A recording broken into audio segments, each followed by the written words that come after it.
Hi, welcome to episode 2. Hopefully I've fixed the sound problems. I've got a microphone that you can hear me with. So I'm going to try and do these once a day, so every day.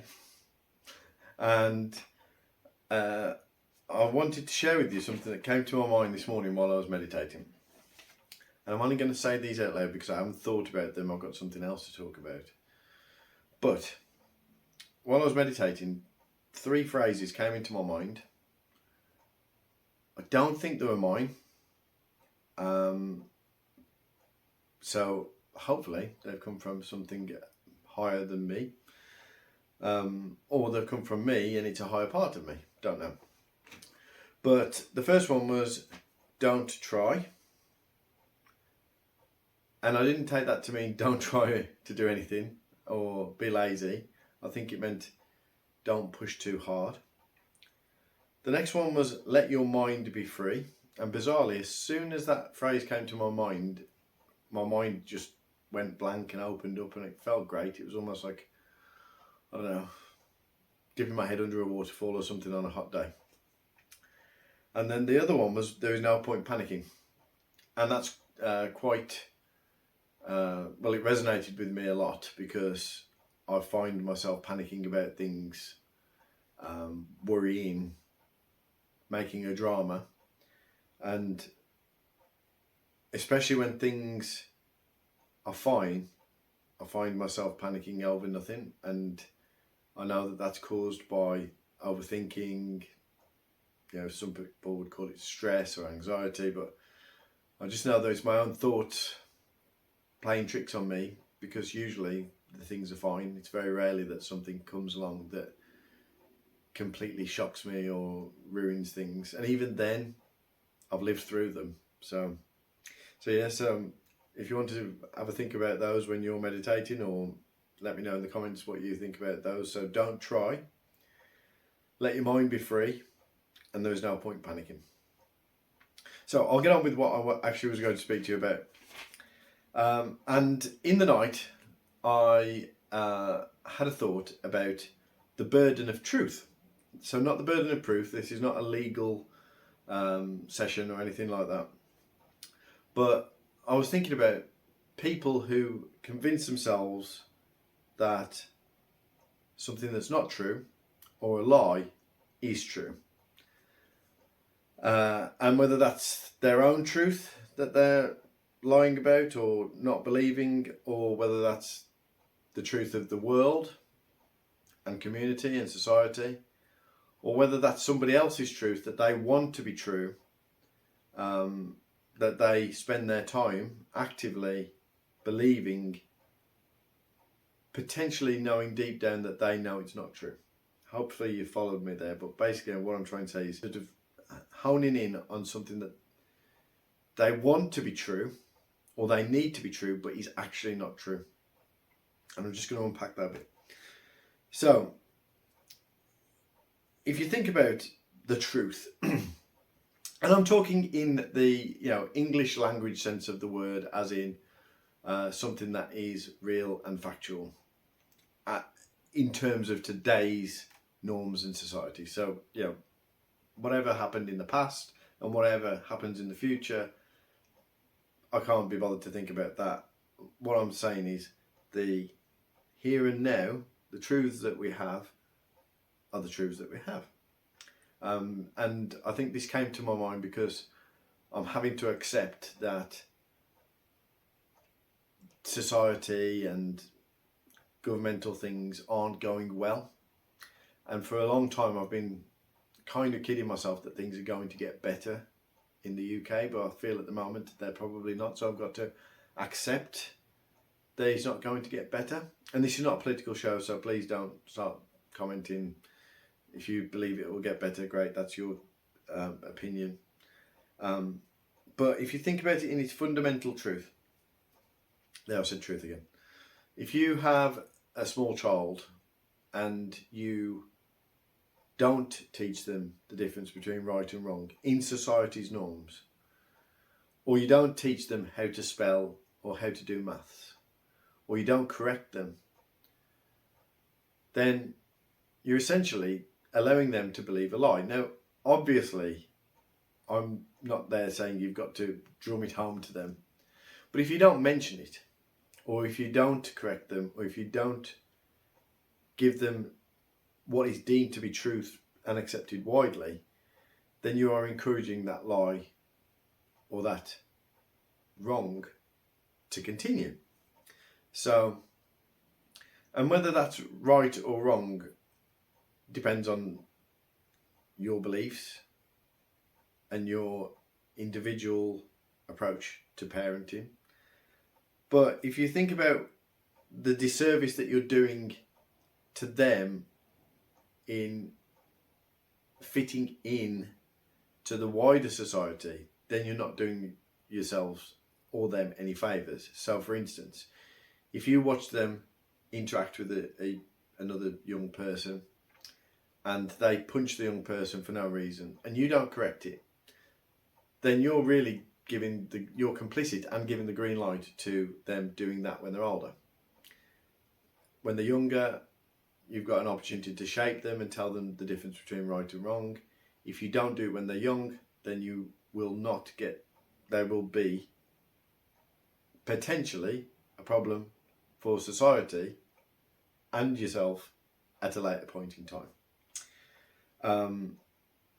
And again, this is not about disciplining, this is about the truth. So sometimes people think of the truth as words, but also the truth is how you interact, what you say, what you do.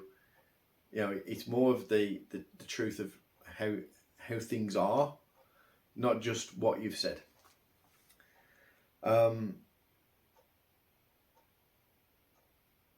So the next part is, let's just say that there is a truth that you want to be true. So like I said, I wanted the UK to be getting better financially, and it's not, sadly. And I wanted that to be true so badly because, one, I love the UK.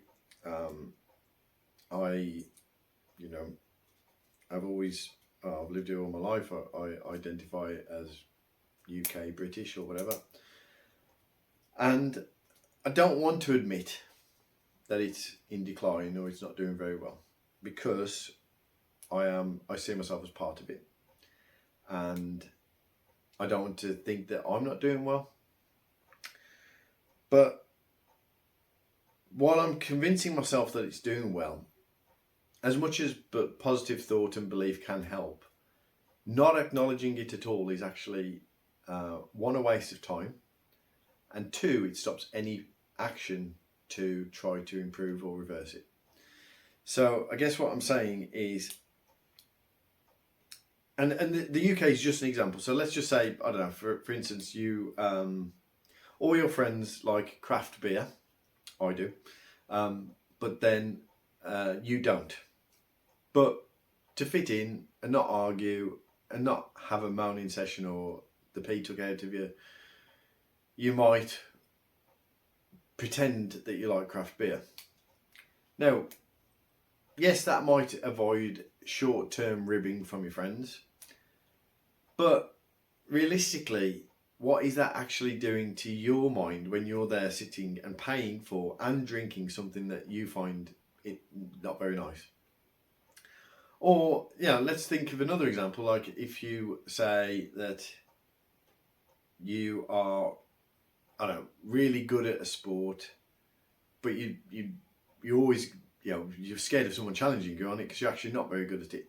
All of these lies and truths just add to your baggage, if you like, because you're having to think what to say about the lie or the mistruth or the false belief, and it's just extra time wasted on your life because you're having to think ahead, think to the past, come up with a solution to that thing that you hold dear. Now, people hold these innocently, and sometimes they hold them without knowing, so I'll go into that later on, but I just want you to have a think about what you believe to be true that may not be true, and how you can resolve that in your mind and start being truthful, at least to yourself, if not to other people. The other thing is that the perception of you is affected by you believing something that's not true. So, because people, they can feel the truth. And if I saw someone drinking craft beer but then wincing after it, or not really enjoying it, I would think, one, they're deluded, or two, they're desperate for a friend, or three, they're a serial liar. And I would instinctively trust them less.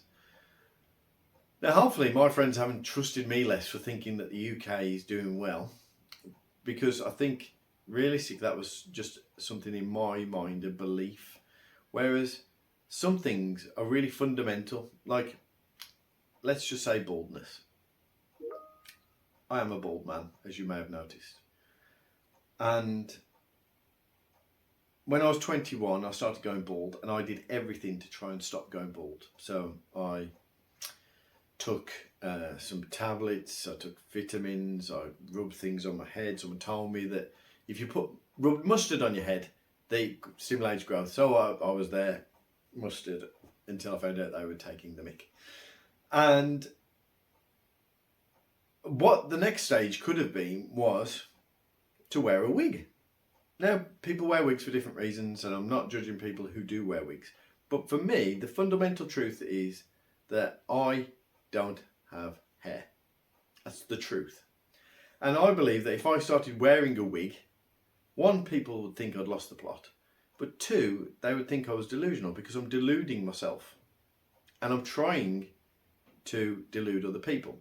Now, let's say I went and got a hair transplant. That's different, because obviously hair is growing out of my head. So I'm not bald in that sense, although my body and my skull or whatever is deciding that I don't need hair for some reason. So me spending all that time on tablets, mustard and money, all of the different things that I was doing were actually just avoiding that truth. And once I'd accepted that truth, baldness, I shaved my head off, and baldness became part of me. And I now acknowledge I'm a bald man. And if someone calls me baldy or anything like that, things just, they fly over me.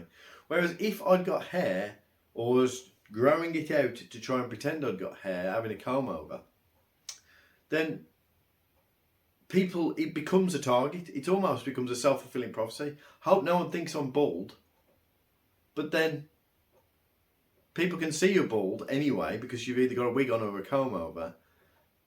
And so it brings attention to it. Rather than avoiding attention, it actually attracts more. So have a think about that. This is not me telling you what to do. It's just me giving you food for thought. I've put here, the truth is clear. Most things, deep down, if you listen to your heart or your brain in a quiet room, you know the truth. You know what you need to do to get a new job.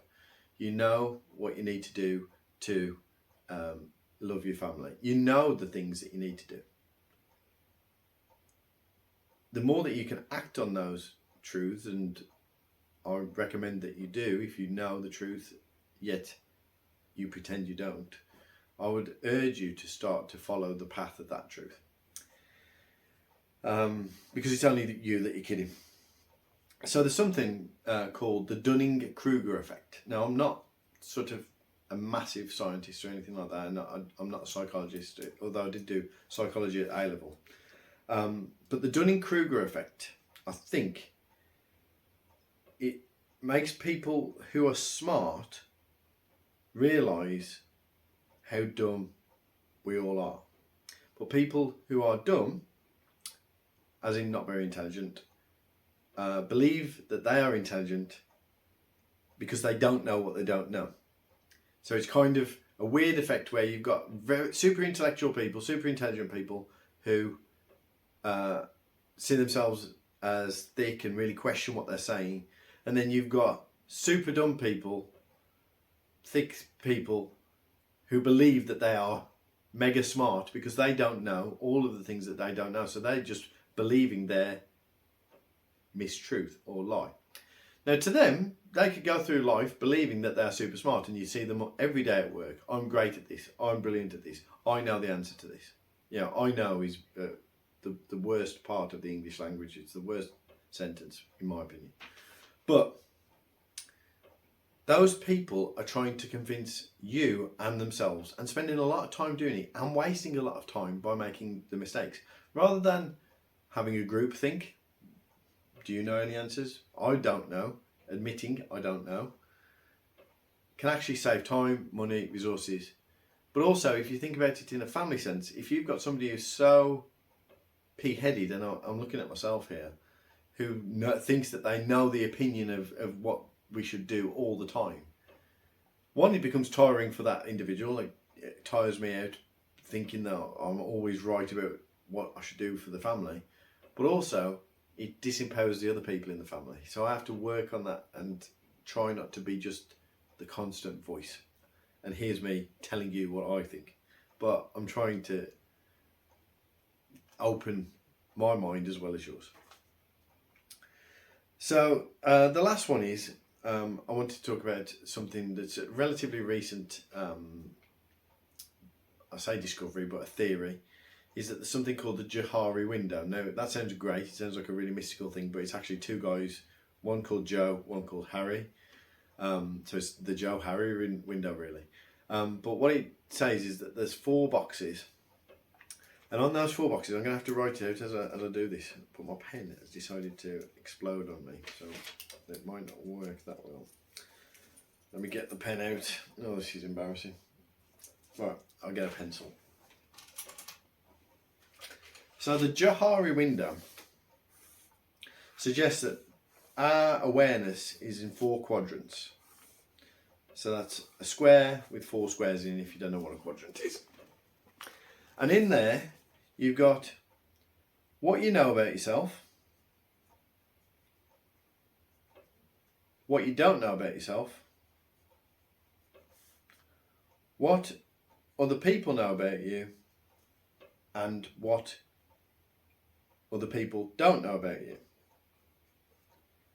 Now, what I want to really think about on this particular video is the what you don't know about yourself. And that really comes back to that truth, because you've had your life where pretty much everything that you've ever done has been reinforced by the people around you, whether that be parents, friends, jobs, bosses, things like that.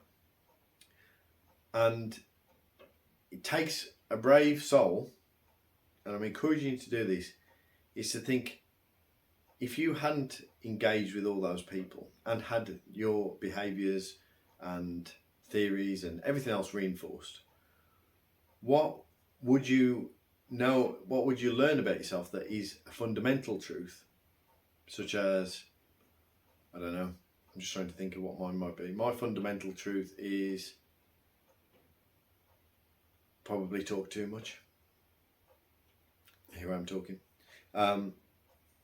But nobody ever calls me out and says, Adam, you talk too much, because I've obviously picked the people who don't like to talk as much, or I've picked people who like to hear me talk, and they're looking for someone to talk. Now, if I talk too much, what am I not listening to? Who have I avoided who thinks I talk too much? And what would I have learned if I'd have stayed with those people and listened more? Now, I mean, it's just an example, but all I'm asking you is, what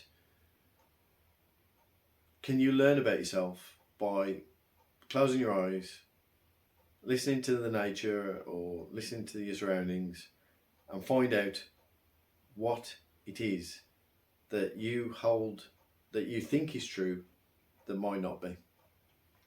And just having the thought of that it might not be is enough. So, something to think about. I hope you like the videos. I'm going to do more of them. I'm not checking the stats and I'm not going to look at the analytics. I'm just going to put them out into the world. The ASMR bit at the start with the coffee and the tea, that's the most time consuming of these. So if you could let me know in the comments whether you like those or not. And yeah, give me some feedback. Let me know if you figure out something while you're listening to me. Or let me know if you really disagree and you think that people should just pretend things for the greater good. You know, let your friend think that they're thin when they're not, or let your friend think that they haven't got a problem when they have. I've had people let me continue in relationships